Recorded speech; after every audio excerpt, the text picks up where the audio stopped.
ગીર સોમનાથમાં આવેલા સોમનાથ મંદિરના શ્રી સોમનાથ ટ્રસ્ટ દ્વારા આજરોજ શ્રી સોમનાથ મહાદેવના શૃંગારમાં ઉપયોગમાં લેવાયેલ પિત્તાંબરમાંથી બનેલ જબ્બા અને માતા પાર્વતીને શૃંગાર કરેલ સાડીઓ મળીને 10,600 જેટલા પવિત્ર વસ્ત્રોનું તમામ જિલ્લાના વહીવટીતંત્રના સહયોગથી જરૂરિયાતમંદોને વિતરણ કરવામાં આવ્યું હતું.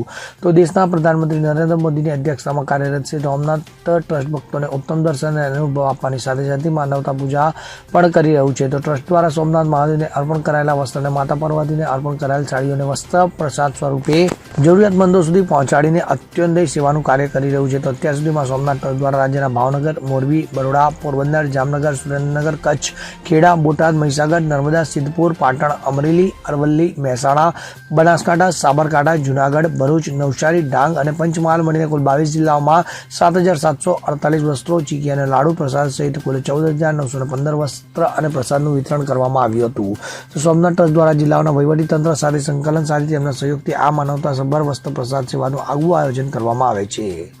ત્યારે આજરોજ કાર્તિક માસની માસિક શિવરાત્રી પર રાજ્યના બનાસકાંઠા, સાબરકાંઠા, અરવલ્લી, મહીસાગર, પંચમહાલ, દાહોદ, છોટાઉદેપુર, નર્મદા, ભરૂચ, સુરત, નવસારી, વલસાડ, તાપી, ડાંગ 14 જિલ્લામાં આ વિતરણ કાર્યક્રમ યોજવામાં આવ્યો હતો. જેમાં શ્રી સોમનાથ ટ્રસ્ટ દ્વારા ઉપરોક્ત જિલ્લાઓના કલેક્ટરો અને અધિકારીઓના સંપર્ક કરી તેઓને સોમનાથ મહાદેવનો પ્રસાદ અને મહાપ્રસાદ અગાઉ પહોંચાડવામાં આવ્યા હતા. જેને આજરોજ કાર્તિક વદ 13 એટલે કે માસિક શિવરાત્રી પર જિલ્લાના શીર્ષ અધિકારીઓ અને વહીવટીતંત્ર દ્વારા સોમનાથના વસ્ત્ર, પ્રસાદ અને મહાપ્રસાદનું વિતરણ કરાયું હતું. ત્યારે એક સાથે એક જ સમયે ઓનલાઈન માધ્યમથી તમામ જિલ્લાઓના તાલુકાને શ્રી સોમનાથ મંદિર સાથે જોડવામાં આવ્યા. તો આ અવસરે સોમનાથ મંદિરેથી ટ્રસ્ટના જેડી પરમાર, સચિવ યોગેન્દ્રભાઈ દેસાઈ, જનરલ મેનેજર અજય દુબે જોડાયા હતા. તો આ અવસરે ઓનલાઈન માધ્યમથી ટ્રસ્ટના પીકે લહેરી તેમજ વિશ્વ જાગૃતિ મિશનના પ્રણેતા કથાકાર સુંદાસુ મહારાજ પણ જોડાયા હતા. તો શ્રી સોમનાથ ટ્રસ્ટના વસ્ત્ર પ્રસાદ વિતરણ પ્રકલ્પને અભિવાદિત કરતા શ્રી સુશાંતુ મહારાજે જણાવેલ કે શ્રી સોમનાથ ટ્રસ્ટના કાર્યો અને જનસેવાના તેના પ્રકલ્પો ટ્રસ્ટના અધ્યક્ષ આદરણીય પ્રધાનમંત્રી નરેન્દ્ર મોદીની પરમ ચેતના સ્વરૂપે અતિ દિવ્ય અને અનુકરણીય છે. તો સુધાંશુ મહારાજે સોમનાથના પ્રસાદ પ્રકલ્પથી પોતે પણ પ્રેરિત થઈ આ પ્રકારનો પ્રકલ્પ કરવાની ઈચ્છા પ્રકટ કરી હતી. ત્યારે શ્રી સોમનાથ ટ્રસ્ટ અને ગુજરાત સરકારની સંવેદનશીલતા આ વસ્ત્ર અને મહાપ્રસાદ વિતરણ કાર્યક્રમમાં ઉત્સાહપૂર્વક જોડાઈને તમામ જિલ્લામાં વહીવટીતંત્ર દ્વારા ઉજાગર કરવામાં આવી હતી. भगवान शिव सदैव सब पर कृपा करते हैं और आशुतोष हैं, शीघ्र प्रसन्न हो जाते हैं, ऑर्डर दानी है, सबको सब कुछ देते हैं. ऐसे भगवान सोमनाथ की कृपा से आज एक महान कार्य हो रहा है. 10,600 वनवासी महिलाओं से लेकर जो भी जरूरतमंद हैं उन सब के लिए भगवान शिव का यह आशीर्वाद जो उनके पगड़ी के रूप में चढ़े हुए वस्त्र हैं उनको दारिद्र्य नाशन करने के लिए और सबका कल्याण हो, सबका संरक्षण हो, सबके घर में सुख समृद्धि आए, इस भावना को ध्यान में रख करके सोमनाथ ट्रस्ट की ओर से जो ये महनीय कार्य किया जा रहा है निश्चित रूप से प्रशंसनीय है, स्तुत्य है, श्लाघनीय है.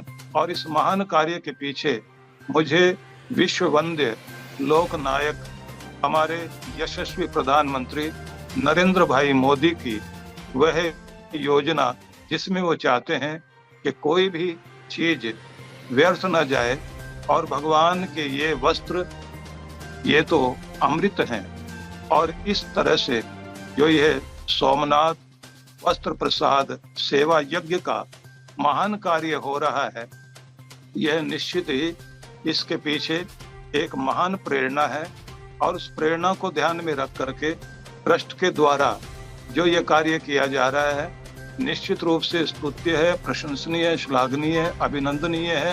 और ये वस्त्र प्रसाद भी हैं, आशीर्वाद भी हैं, वरदान भी हैं. इन वस्त्रों को ऐसे समझिए कि यदि ये आपके पास वस्त्र पहुंच रहे हैं तो भगवान भोलेनाथ का आशीर्वाद पहुंच रहा है. ये अमृत प्रसाद निश्चित रूप से आपकी पीढ़ियों का उद्धार करेगा.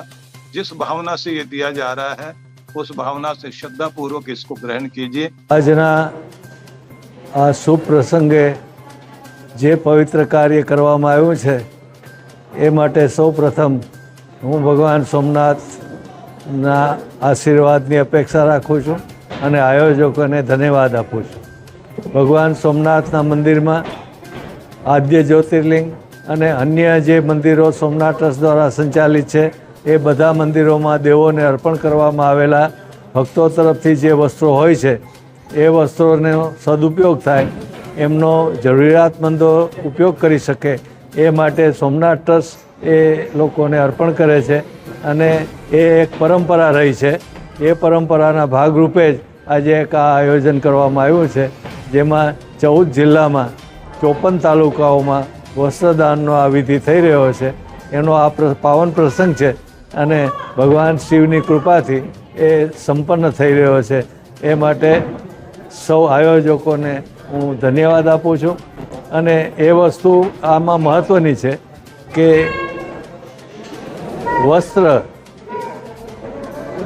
વસ્ત્ર એનો અર્થ થાય છે જેની અંદર વસવામાં આવે એ વ્યક્તિનું ત્રાણ એટલે કે રક્ષણ થાય. એમાં વસવાથી રક્ષણ થાય છે માટે વસ્ત્ર શબ્દ આવેલો છે.